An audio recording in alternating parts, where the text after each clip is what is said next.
Welcome to my 2022/2023 desk setup video. Now, over the last 12 months, I've really simplified my desk setup. So in this video, I'm going to run you through my basic, simplified, but still productive desk setup for 2023. Of course, anything I talk about in the video will be linked down below, along with any discounts or coupon codes I can find as well. So being that it's a desk setup video, let's firstly talk about the desk itself. And this is an IKEA KARLBY worktop. It's a kitchen worktop, but actually it works very, very well as a desk. And this one is almost 2.5 meters wide. It's a very, very long piece of wood. Now, the desk itself is sitting on 2 IKEA Alex drawers. Again, these are pretty basic, pretty cheap, but they are plenty good enough to store all sorts of kind of crap that I accumulate over time. Tons of cables, tons of mess. There isn't really any organization in those drawers, something I should probably look into a bit more. But the thing I'm most excited about in terms of the addition for this year is the ERGODESKS autonomous frame, which basically turns this entire desk setup into an electronic sit-stand desk. It is absolutely incredible to be able to take this entire stupidly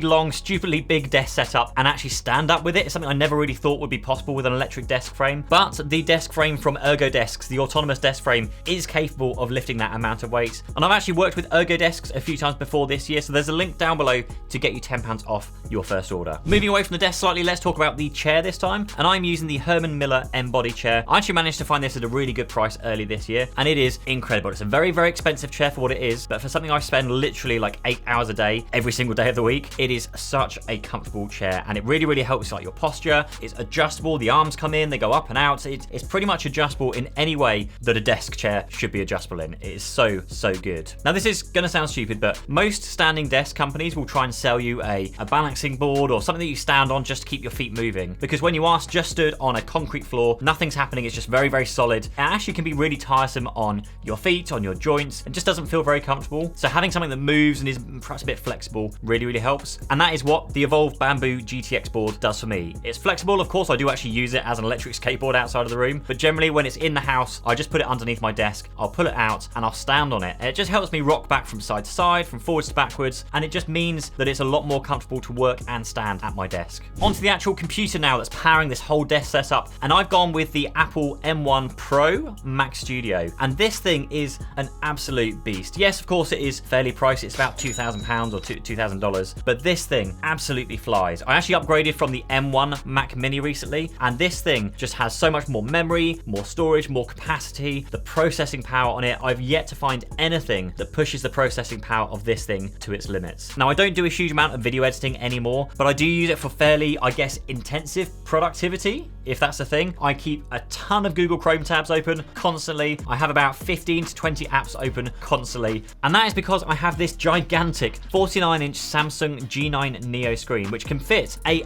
absolute truckload of apps open all at one time. I've used this thing for pretty much the last year and a half, from the older version to the newer version, and it is incredible. It's so big, it's beautiful. The curve on it actually gives you a very, very comfortable viewing position when you're sat down or standing and working, and I just absolutely love this. I recently tested out some larger screens, the Samsung Arc, which you can see up here, but actually I found the 49-inch version of this screen so much more comfortable to work with. So this is now my tried and tested absolute workhorse of a screen combined with the Mac itself. Now, the screen is sat on an Ergotron HD stand. It's very difficult to find the right one because they've got a few different versions, but this thing frees up so much space from underneath the screen where the stand would have, otherwise been, because the manufacturer stand on this screen is gigantic. It takes up a ton of desk space. So yeah, again, the Ergotron HX HD, that's a mouthful to say, stand really, really saves my bacon for that one. Now, on top of the screen, I have a webcam, and I've taken so long to try and find a good webcam these last few months and kind of few years or so. There's a link up here to a video which we put out comparing all the webcams, but the one that I have settled on is the Insta360 Link, and it looks a bit funny. It's kind of this camera sat on a gimbal head that you might find in a drone, but this thing is really, really good. It follows you around the room. The quality is undoubtedly the best quality I found in a webcam format just yet. It depends if you want to go and spend the money and buy, a DSLR camera and have it mounted permanently, but this thing is small, it's nimble, it's constantly on, so as soon as you open up your video conferencing app, it's there and pointing at you. It's so, so good. In terms of the peripherals on the desk, for a keyboard, I'm using the F97 from IQUNIX. I'm not quite sure how to pronounce their name, but this thing was sent across to me to review, and I'm generally now a convert over to mechanical keyboards. I really, really wasn't sure about using these kind of clicky-clacky keyboards before, coming from the MX keys, the Logitech MX keys, but this thing, it is so satisfying. The clicky-clacky noise when you're actually typing out scripts and documents, it's just such a pleasure to type on. The keys are really, really responsive. Of course, there's some LED lighting in there as well to make it look really, really pretty, which you can customize, different colors, different styles, different patterns. In terms of the mouse, I'm not going to talk about it for too long because every YouTuber has this. It's the MX Master 3, or maybe it's the 3S. It's the very latest one that's just come out. Works really well.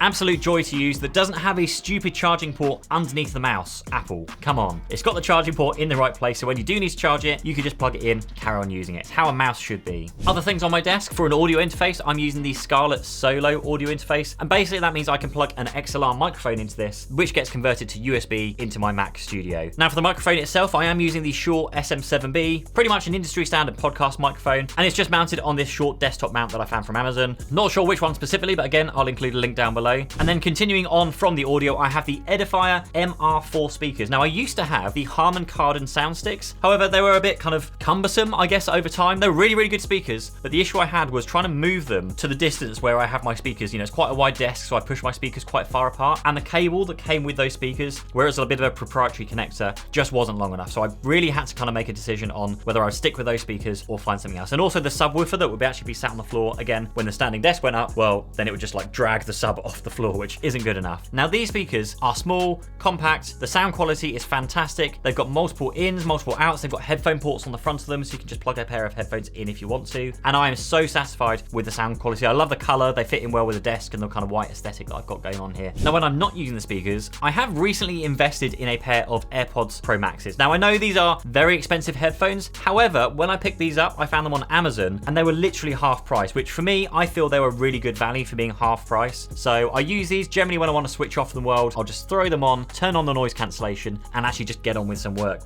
Typically when I'll be listening to something like Brain FM, which really lets me focus and concentrate on the work I'm doing. I don't actually have this one plugged in because I have other chargers on my desk, which we'll get to in a moment. But for a pretty good headphone stand, it matches the whole aesthetic of the AirPod Pro Maxes, and it just looks like it was built for the AirPod Pro Maxes. On the other side of the desk, I have a BENKS, again, MagSafe iPhone charger. Now this basically lets me stick my iPhone to charge wirelessly, and it also has an additional charger underneath that for headphones like wireless earbud headphones or other phones that I might be carrying around with me at that time. The last piece of BENKS that I have on my desk is the BENKS magnetic iPad stand, and this is something you can really use to adapt and flip and fold and kind of raise your iPad up if you wanted it to. However, with the screen that I've got here, the Samsung screen, I've actually decided to use this to angle the iPad down on my desk, so I can still use it, I can still see notifications, I can still kind of flick and forth between various applications, but it does also work very, very well as an additional screen for my Mac. If I just need that extra, I don't know why I would need extra space, it's a huge screen, but if I needed that extra space, it works really well for that too. Okay, onto my phone of choices now, and I have three, which is gonna sound stupid. I use the iPhone 14 Pro Max as my daily driver. I also carry around typically either the Pixel 7 Pro or the Samsung Fold 4, and there's various reasons why I use those phones. Something I'm actually getting ready to shoot next week is my 2022 Phone of the Year video, so if you want to know more about that, then do please click on subscribe down below. It's not up there, it's down below.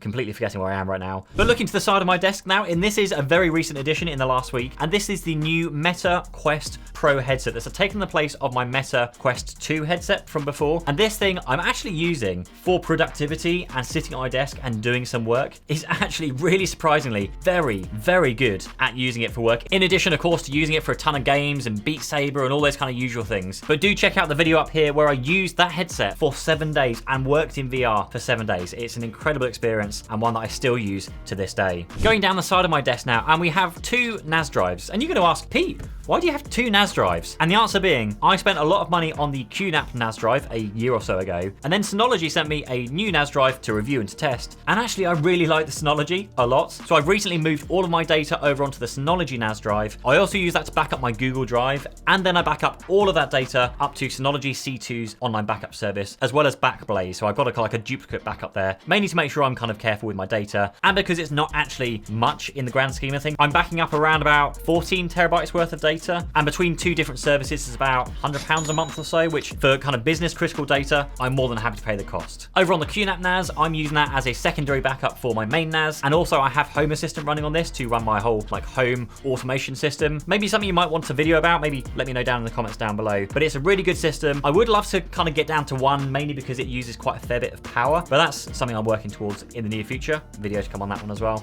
And to finish off this whole room desk setup thing, I am using 2 of these GOVEE light bars. They actually come in different pieces which you assemble, and you get a corner piece, which means you can draw a pattern on your wall if you wanted to. But these things are so good. You can play patterns on them, you can change the themes, they react to music if you want to play some music, and I've just used them as a really good way of providing a bit of extra light when I'm actually sat down there working, and of course some lighting when I'm shooting these YouTube videos. So that is my desk setup for 2022/2023. Go and watch this video next, and I'll see you in the next one. Cheers, bye bye.